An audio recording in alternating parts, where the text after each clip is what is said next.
In the cold, dark forests of Scandinavia, long before the Viking Age began, there lived a people who would one day strike terror into the hearts of Europe. These were the Norse, farmers, fishermen, craftsmen, and traders who inhabited the harsh landscapes of what we now call Norway, Sweden, and Denmark. For centuries they lived in relative obscurity, their lives shaped by long winters, short summers, and the unforgiving sea. Their wooden halls stood against icy winds, their livestock and small fields clung to thin soils. But beneath this quiet, difficult existence, something was stirring. The Norse traced their origins back thousands of years to the Bronze Age tribes who first settled these northern lands. Over generations, they adapted to the cold climate with rugged resilience. They built sturdy longhouses of timber and turf, learned to navigate treacherous fjords and rocky coasts, and developed a culture deeply rooted in honour, kinship, and storytelling. At night, families gathered around the hearth while skalds, poets, and storytellers recounted tales of the gods and heroes.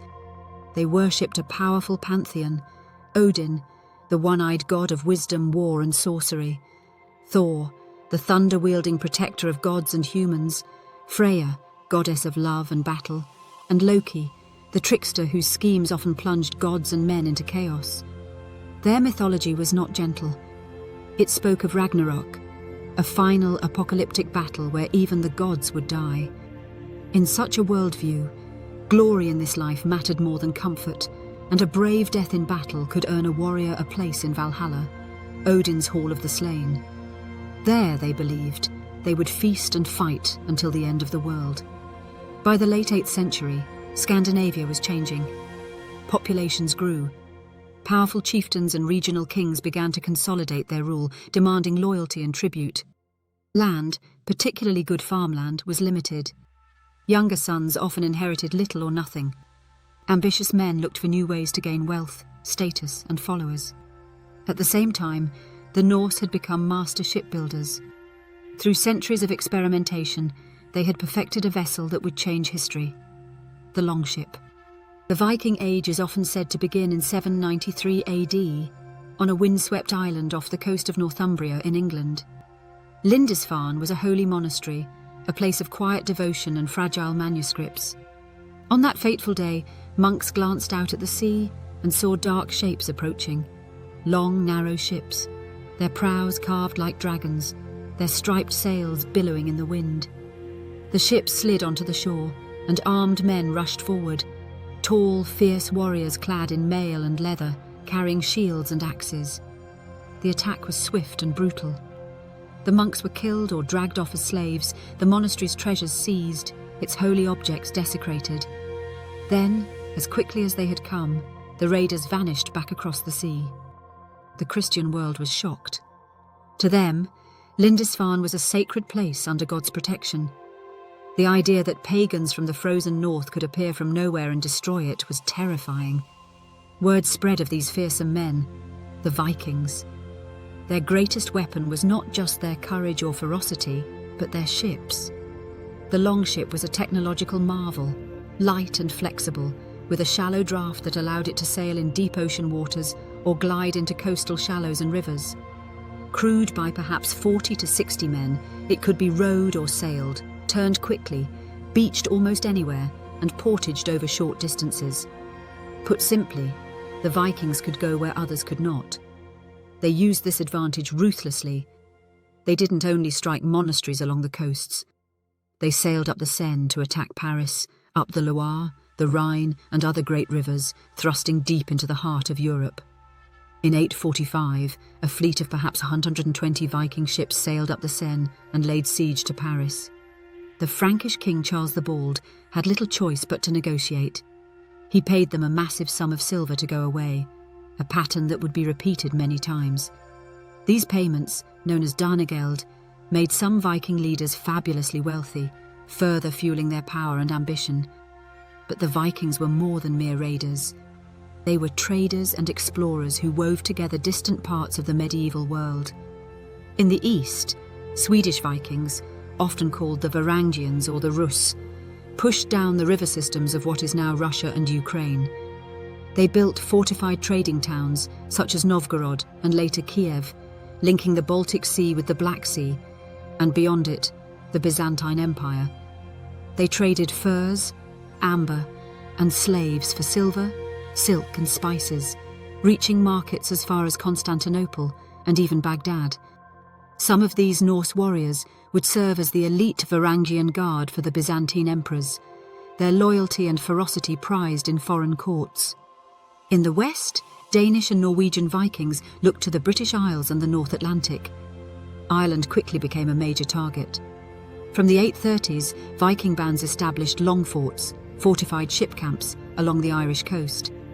Over time, some of these became permanent settlements, evolving into towns and cities.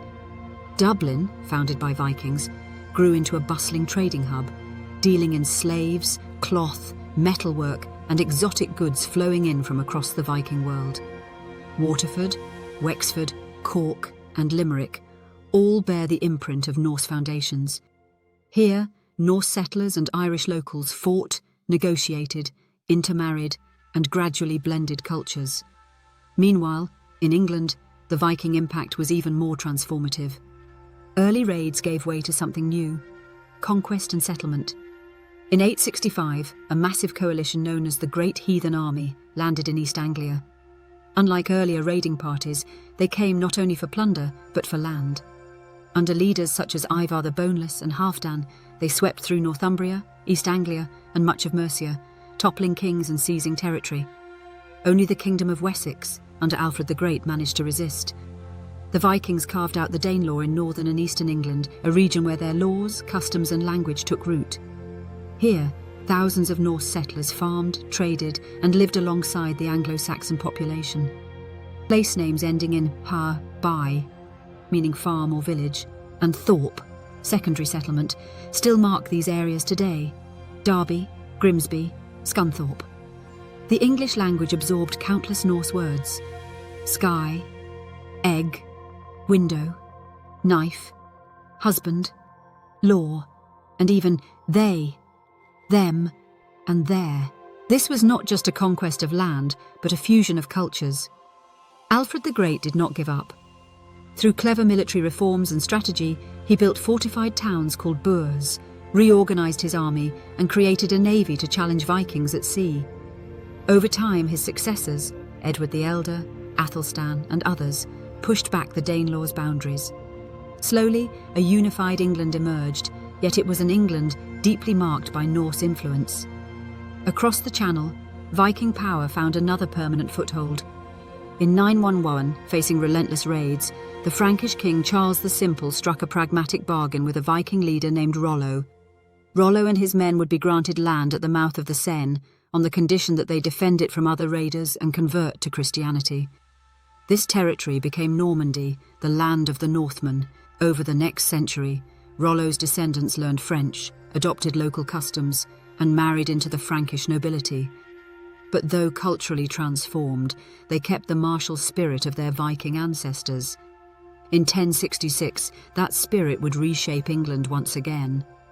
William, Duke of Normandy, a descendant of Rollo, crossed the Channel with his knights and archers to claim the English crown. At the Battle of Hastings, William defeated King Harold Godwinson, establishing Norman rule over England. The conquest brought French language, new feudal structures, and castle building. But behind it all stood the legacy of Norse adventurers who had once arrived as raiders. Even as Vikings transformed Europe, they were pushing further into the unknown North Atlantic. Around 870, Norwegian sailors discovered Iceland, a volcanic island with hot springs, glaciers, and fertile valleys along its coasts. At first, it was visited by a trickle of settlers, many of them leaving Norway to escape the growing power of kings or local feuds. Within a few decades, thousands of Norse migrants arrived, bringing their livestock, tools, and traditions. Iceland became something unique in medieval Europe, a society without a king.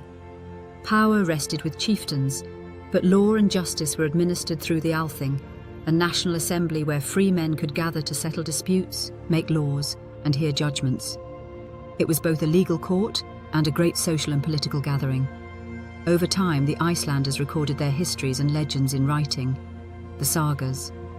These detailed narratives preserve not only the deeds of kings and warriors, but the everyday struggles, feuds, and voyages of ordinary people.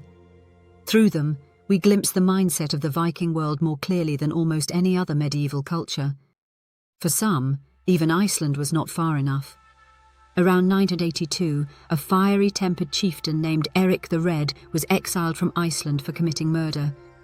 Forced to leave, he sailed west, following hints of land glimpsed earlier by other sailors. What he found was a vast, icy island with narrow habitable coasts, Greenland.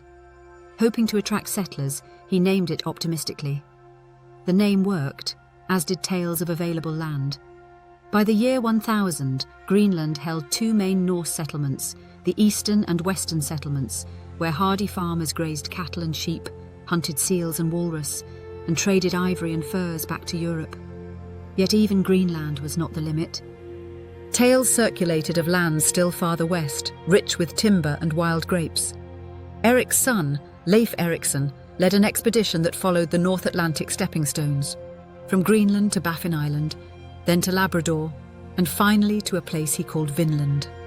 Today, we believe this to have been in or near Newfoundland. At Lance aux Meadows, archaeologists have uncovered the remains of a small Norse settlement, turf-walled houses, iron nails, and evidence of boat repair. For a brief moment in history, around the year 1000, Vikings had crossed the Atlantic and set foot in North America. But this bold attempt at colonization did not endure. The indigenous peoples of the region, whom the Norse called Skraelings, resisted these strangers. Conflicts broke out. The distances were enormous. Supply lines to Greenland and Iceland were fragile. The economic benefits were unclear. Faced with hostile neighbours, limited resources, and uncertainty, the Norse abandoned Vinland. North America slipped back into legend in Scandinavia, mentioned in sagas but not firmly grasped by later generations. By the mid-11th century, the Viking Age was beginning to wane. The reasons were many and interconnected. Within Scandinavia, the very forces that had pushed young warriors abroad were now turning inward. Local chieftains were being brought to heel by increasingly powerful kings in Denmark, Norway, and Sweden. These monarchs were no longer content to rule over loose networks of independent warlords. They wanted centralized kingdoms, orderly taxation, and control over trade. Christianity played a crucial role in this transformation. Missionaries had been at work for generations, and by the 11th century, most of Scandinavia had at least nominally converted. Churches sprang up, bishops were appointed, and the old pagan rituals were increasingly suppressed or absorbed into Christian practice. A Christian king who raided fellow Christian lands risked condemnation and political isolation. It became more advantageous to trade, negotiate, and intermarry than to burn and plunder. At the same time, the rest of Europe had adapted. Fortified bridges blocked Viking access to key rivers. Towns and monasteries were rebuilt with stone walls and better defences. Local rulers formed standing forces and navies to counter Viking fleets. Raiding was no longer the easy, low-risk venture it had once been. Many Viking leaders realised they could gain more by securing legitimate titles and lands, often through service to foreign kings, than by risking everything in dangerous expeditions. The last great act of classic Viking aggression came in 1066, when Harald Hardrada, King of Norway, sailed to England with a large army, claiming the throne through a disputed succession. He was, in many ways, the archetypal Viking king, bold, ambitious, and battle-hardened. At Stamford Bridge, near York, he met the English army led by Harold Godwinson. The battle was fierce, but the English won decisively. Harald Hardrada was killed and his army shattered. Some historians mark his death as the symbolic end of the Viking Age. Yet, even as the age of Viking raids collapsed, Norse influence persisted in quieter, enduring ways. Look to Greenland. There, the Norse colonies hung on for centuries after Europe ceased to fear Viking longships. But as the climate cooled in what we now call the Little Ice Age, farming became harder. Sea ice choked sailing routes. Trade with Europe dwindled. Pressured by environmental change and perhaps by conflict or competition with the Inuit, the Greenland settlement slowly withered away. By the 15th century, they were gone. Iceland survived, but it too endured hardship. Volcanic eruptions, harsh winters, and isolation. Yet its people preserved the sagas and law codes that give us an unparalleled window into Viking and medieval Scandinavian life. In Scandinavia itself, the descendants of raiders and explorers became farmers, merchants, and subjects of kings, integrated into the broader tapestry of Christian Europe. Despite the fall of their conquests and the end of their raids, the Vikings' legacy echoed down the centuries. They had carved trade routes that linked the Arctic to the Mediterranean and the Middle East. They had founded or reshaped cities, Dublin, York, Novgorod, Kiev, and many more. They had left a mark on languages, from English and Irish to Russian and French-influenced Norman culture. Their legal traditions of assembly and negotiation, like the Thing and the Althing, foreshadowed later parliamentary practices. Most of all, they left stories. The sagas of Iceland, the chronicles of monks who once trembled at their approach, and the runestones scattered across the Scandinavian countryside all speak of a people who were at once brutal and brilliant, destructive and creative. They were pirates and poets, slavers and lawmakers, destroyers and builders. The Vikings rose from the fjords and forests of Scandinavia driven by necessity, ambition, and a restless spirit of exploration. They crossed bitter seas in open boats, discovered new lands like Iceland, Greenland, and even parts of North America, and built realms in England, Ireland, France, and Eastern Europe. In time, their separate conquests fell, their colonies faded, and their distinctive pagan world gave way to the Christian kingdoms of medieval Europe. Yet they did not vanish.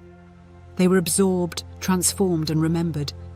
Today, we still live in a world shaped in part by their journeys. From the English words we speak, to the cities they founded, to the stories that continue to fascinate us, the Vikings' rise and fall remains one of history's most dramatic chapters, a brief blazing age when men in dragon-proud ships surged out of the north and changed the course of Europe, Iceland, and even North America.